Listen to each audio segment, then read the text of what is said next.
Hey guys, and welcome back to my channel. My name is Tracy Maloney, aka the Legal Queen on social media. I am a family law solicitor. I've been in practice now for well over 20 years.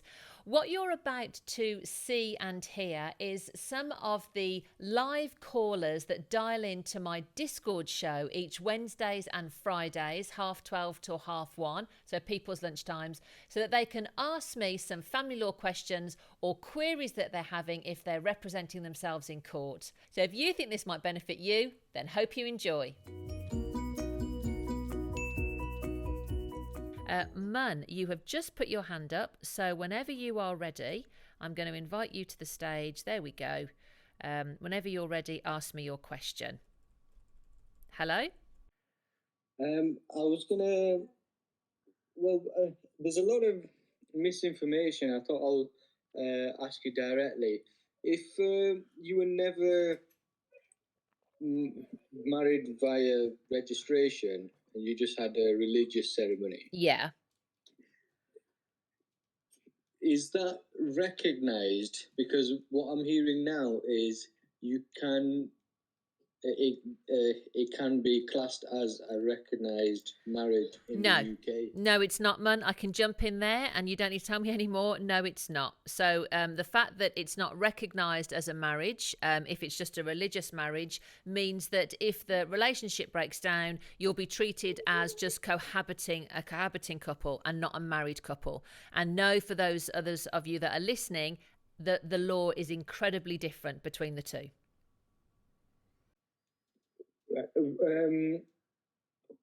How do you distribute? Do you have to distribute assets, or do you just walk away with what you mean have? as a cohabiting couple? Do you mean? Yeah. Yeah. So assets that are in your name belong to you. Assets that are in joint names belong to both of you. And carving up those assets is a lot easier because if it's just in your name, then it just belongs to you.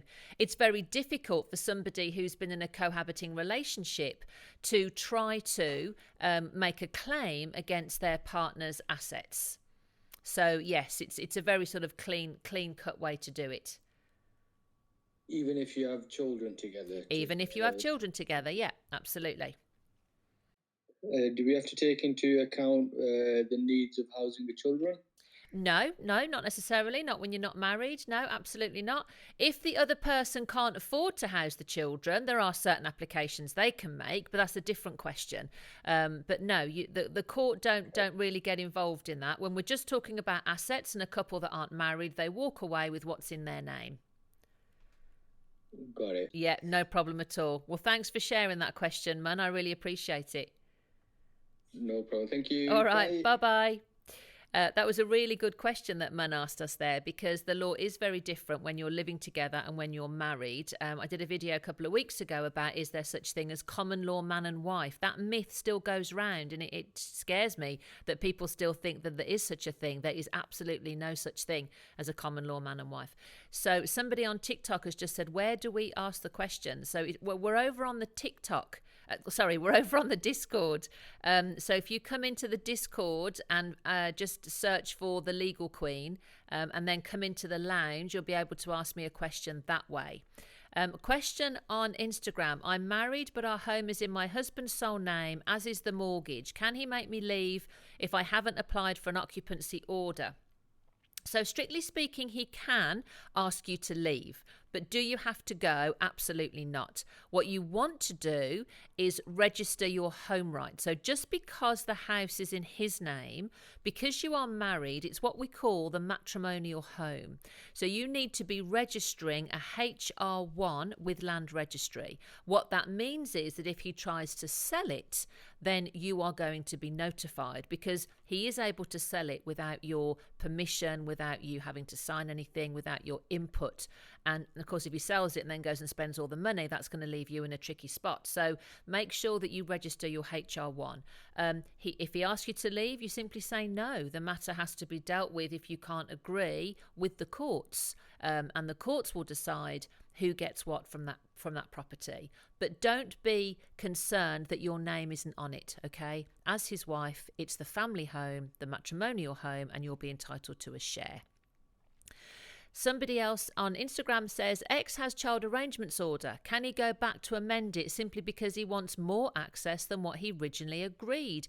Well, what he's doing there is asking for a variation to the existing child arrangements order. So the answer to your question is yes, he can make an application to vary. But the better question, I think, and probably what you wanted to ask is, will he succeed in that application? And that's, I don't know, because I don't know what he's starting with.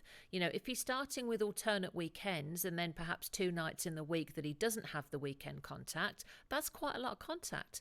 And the court might say, well, actually, you know, any more may be disruptive to the child. So let's just stick with what we've got. So it will depend on, you know, what he's having at the moment. But he can make the application to vary if he wants to. Well, thank you, Alistair. That's very sweet of you to say that. Cinderella on TikTok. I have no home. He has his. We never lived together as man and wife. Can he claim my home? You've never lived together as man and wife. I'm therefore going to assume, Cinderella, that you weren't married. So if you're not married, the answer to that is no. If you don't have things in joint names, then he's not going to be able to make a claim to any of your assets, okay? Only assets that are in joint names you're going to be dividing equally between you. Right, back to Instagram. Laura, what should my dad do? His wife is having an affair. He feels trapped. Well, I'm sorry to hear that, Laura. I really am. It's an issue for your dad, really. It's how he feels and what he wants to do. You know, if he wants to end the relationship and start divorce proceedings, then that should be the first step. So he can do that by visiting the government website and starting the divorce petition himself. And then, of course, if he wants to sever the finances, he needs to come and have a chat with one of us, because that's not something that I would advocate people do themselves. Okay, so back to the TikTok. My SW asked me to withdraw application for discharging care orders. Hello, Legal. Well, I don't think that's a question as opposed to a statement. Thanks, Captain. I see your message. He's going to be right back. If your social worker has suggested that you withdraw your application, doesn't mean that you have to do it. But know that when your application gets to court, the judge is going to be looking to the social worker for perhaps guidance on this matter. So the social worker is going to be saying to the judge, I told them to withdraw their application. I don't think that the care order should be removed. So just bear that in mind, okay? Over onto the Instagram. X refuses to reply to my settlement offers and the mediation date for court papers has passed. Any advice would be appreciated. Look, if you haven't got an agreement with your ex and mediation hasn't assisted you, you're going to have to go to court. It's as simple as that. You're going to have to go to court and you're going to have to ask the judge to help you decide who gets what from the finances, okay? So don't worry about the mediation date passing. Just go back to the mediator and ask them, to give you a MyAMS form. But ultimately, court might be the only option for you. Right, I've got a couple of hands up now. ABZ, you are first, and then Captain, you are next. So ABZ, how can I help? Hi Tracy, just Hello. a quick one here. Yeah. So I've applied for MyAMS just before the court. I thought I was exempt because I'm from Northern Ireland, but they said that you can do it via video call sort of thing. So I think they contacted my ex-wife and MyAMS. She sent me an email saying that she's not available for any sort of MyAMS or mediation until mid-October during the October holidays. What's the sort of appropriate amount of time that I should sort of be like, right, you know what, wait and sort of not apply for court and not ask my... Well, I mean, obviously, I'm familiar with your matter because you and I have spoken before, and my memory tells me that you are making an application, or you will be, for a breach of an order. And in that instance, Yes, you don't have to submit a MyAMS form because you've already been in proceedings and the order that's been made has been breached. So I think you're more than able to just submit your application for breach of the existing order and forget the MyAMS. And the only reason that I'm suggesting that is because you're going to further delay. Would be my thought. By the time we have MyAms, and then if she wants to attend and setting up you're going to delay and delay. And we're getting ever closer to Christmas. It's the 1st of September at the weekend, and, we are already waiting 3 months for a hearing date. So September, October, November, you're going to be looking at beginning of December. Now, I'll also let you into a secret, because obviously you won't have been in the court system for as long as I have. But once we get to November, we have a lot of applications going in, because that's when the parents suddenly realise they've got no agreement for Christmas contact. So there's a lot of applications will start hitting the court very soon. So if I were you, I would just get your application in for a breach. Okay, perfect. Thank you very much, Tracy. Pleasure. Okay, good luck. Bye. Captain, you are next up. How can I help? Can I ask about if my husband and I should sell our jointly owned house before or after the financial order is done? I still live there with our teenage children, and he has moved out and is living with someone else for a year. You can sell it, absolutely, before the order is done. However, what you don't want to do is perhaps divide the money until you've reached an agreement. Okay, so reach the agreement, get the agreement put into a financial order, get the order sealed by the court. So 3 steps there. If prior to the order being sealed by the court, you actually manage to sell your property, go ahead and sell it. Go ahead and sell it. Sorry, Captain, you're really glitchy today. Go ahead and sell the property, but leave the proceeds of sale with your solicitor. Okay? Don't divide them out between you, because essentially it may all go wrong. So that would be my advice there. Captain, we will try you again. So my boyfriend and I are both divorced. I have a clean break, but he does not. I will be getting a strong share of equity from the sale of my FMH. He shares a child with his ex-wife, and the arranged maintenance between them. There is no order in place. They weren't aware that they needed to do a CB when divorcing. If we move in together, how do I protect my assets from his ex-wife making a claim against them? Well, let's demystify the message, because there's people listening. So FMH, for a start, means former matrimonial home. CB is clean break, so a clean break order. We don't have anything to divide. So the question essentially is from a partner who has got with somebody who is going through a divorce and hasn't quite got the financial order yet. Know that it's not that your assets will be at risk, essentially, but the partner, the person asking the question, will or may have to make disclosure of what they've got coming in and what they've got going out. And the reason for that, and I know this infuriates so many people, but the reason for that is the court want to know how much help they are giving to the person that's living with them.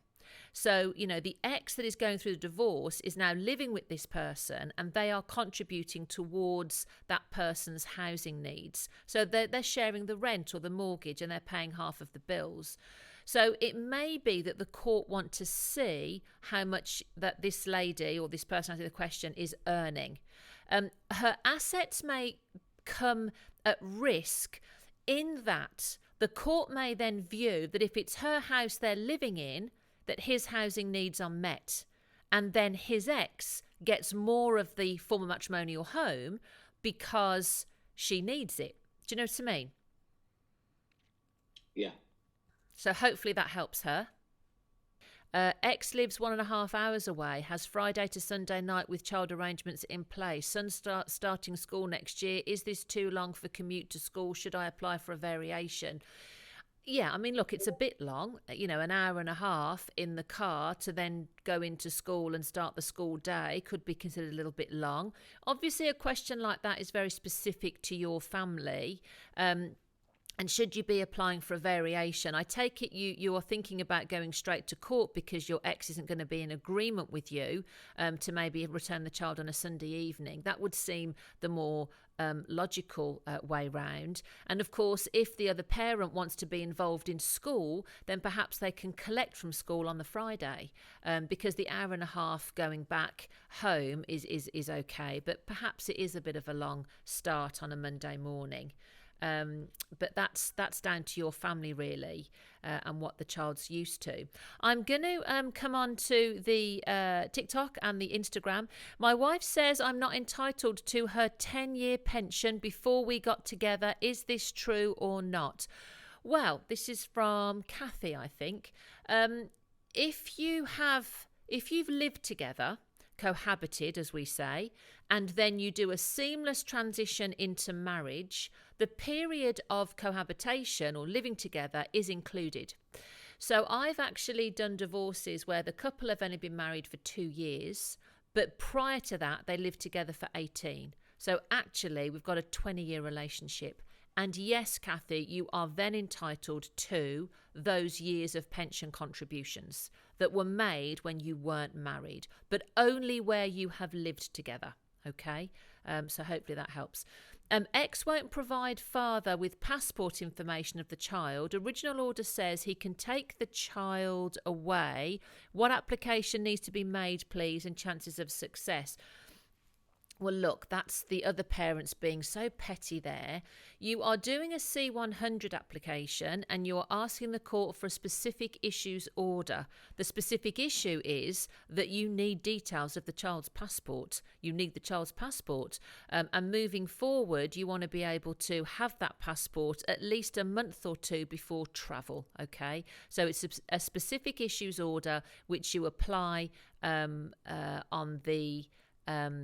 C100 form. The reason I hesitated is because Jamie Morris over on the TikTok has saying literally no benefit to getting married. I hear you, Jamie, and that's a lot of people's view. But let's remember that we don't get married so that we're going to get a financial benefit from it, or at least the majority of us don't. But thank you for the comment anyway. Appreciate it.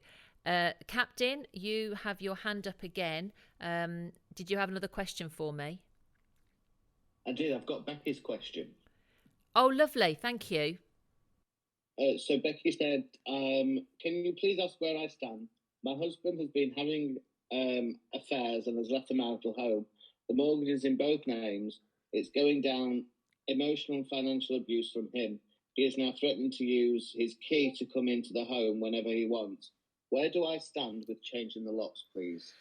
So there's no sort of law on this, if you like, but the general rule of thumb is that once a person's been gone for 2 to 3 months and you're satisfied that they have somewhere else to live, i.e. by changing the locks they're not going to end up on a park bench and have nowhere to go, then you can do it. The court would say that after 2 to 3 months, if they've been gone consistently throughout that time, then by all means go ahead and change the locks. A lot of people will argue, well, I'm still named on that property and I'm going to come in and visit as and when I want to. It's a consequence of the separation, I'm afraid. You can't do that. You have to extend that person their privacy. And whilst the house might still be in your name and you might even be paying the mortgage, if you've decided to go, then you've gone. And that's that. The court's quite clear on that. And I think it'll help. My partner and I decided to separate, and we have come to an arrangement for child arrangement without going through the family court. Yeah. Is that possible, and is it legally binding? So it's not legally binding, but where parents agree on where the children live and who they're having contact with, as this couple have, the court will apply the no order principle. What that means is the court won't get involved. So if parents are in agreement to the child arrangements, then they will stay out of it. The court will stay out of it. But no, it's not legally binding. But then you don't need it to be legally binding because you're both in agreement to it. It's where parents can't agree on where the children live and who they should have contact with, etc., that you then make an application to the court, and then the court will get involved. Okay, so hopefully that's helped. And I can see that, Captain, you've dropped out of the stage. Thank you again, as ever, Captain, for your help today. I understand you've got to dash back to work, but I do appreciate that. Thank you so much. And hopefully those answers have assisted. Just wanted to answer a question, actually. It's a question that I get asked a lot, and it's very close to my heart in that I've represented quite a few people who have been in this situation. Lady said, been in a cohabiting relationship for 22 years, lived in a house with my ex, but the house isn't in my name. Am I entitled to a share of that property? And the answer to that question is no. And it's heartbreaking when we get cases like this. One of the reasons I do all of this social media is to spread the knowledge. Where you live together and you don't get married, the law is very different. And I did a case years ago where she was with him for 28 years and they had 5 children together, but they'd never got married and the house was in his name. The relationship ended. There were no children by that stage under the age of 18, and that lady had to walk away with nothing. She wasn't entitled to anything from that property. So that answers that lady's question. But the reason that I wanted to specifically answer that one is for those of you out there that live in a property that's not in your name and you are not married, just know your legal rights. You know, none of us know when a relationship's going to end. None of us can foresee that. If we could, we probably wouldn't enter into the relationship, would we? So just know your legal rights, okay? What you don't want to do is be having a conversation with me after the event. And the other thing, of course, is if you've been with someone a long time and you're asking to go on the mortgage and they say no, that's a big red flag, isn't it? That's a massive alarm bell. Georgia, you are next up. What's your question? Hi. So basically, that I've got loads, so I'll join another chat another time. But my main one is that I'm going to court on family court on Friday. Yeah. My ex has employed a very, very good lawyer. We've sent our statements and everything because obviously it's coming on Friday. But their lawyers on the bottom of their emails keep putting, I advise you to seek legal independent advice. Yeah. On this matter. Yeah. Now I'm really scared now that I'm going to turn up, even though Kafka said I wouldn't need a lawyer, that I'm going to turn out and be massively kind of outgunned now, if that makes sense. And I can't afford a lawyer. He had all the finances. He was always in control of the money. So I'm a little bit of a loss and I'm very worried now. So I'm just kind of, is there something you could advise? Do you think I'll be okay? Like, I'm not really sure what to do. Sure. Okay. I mean, look, it's understandable to get jittery, especially a couple of days before court. Out of courtesy, if my opponent is a litigant in person, which is what you are, Georgia, you're representing yourself, I will always say, look, I suggest that you do seek independent legal advice. Not because I'm going to, disarm them potentially at court, but more so because I just think that they're not really understanding the consequences of what we're getting into. Do you know what I mean? So maybe through the correspondence I'm having with them, they're just missing something. So I might sort of, say to them, look, please take some independent legal advice. So that's the first thing I would say. But don't be concerned by it. Don't be worried. No one's going to ambush you at court. The second thing I would say is that know that you can always have a one-off consultation.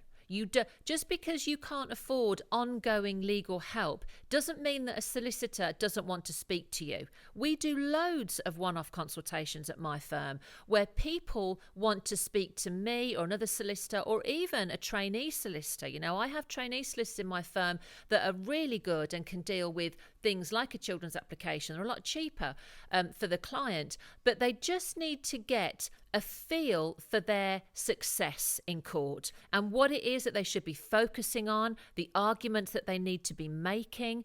Now, I'm not saying that, that's an option for you, Georgia, but I just want you to know, because some people think, well, if I instruct a solicitor, I've then got to have them do everything. You don't have to do that. And sometimes just that one-off consultation helps, okay?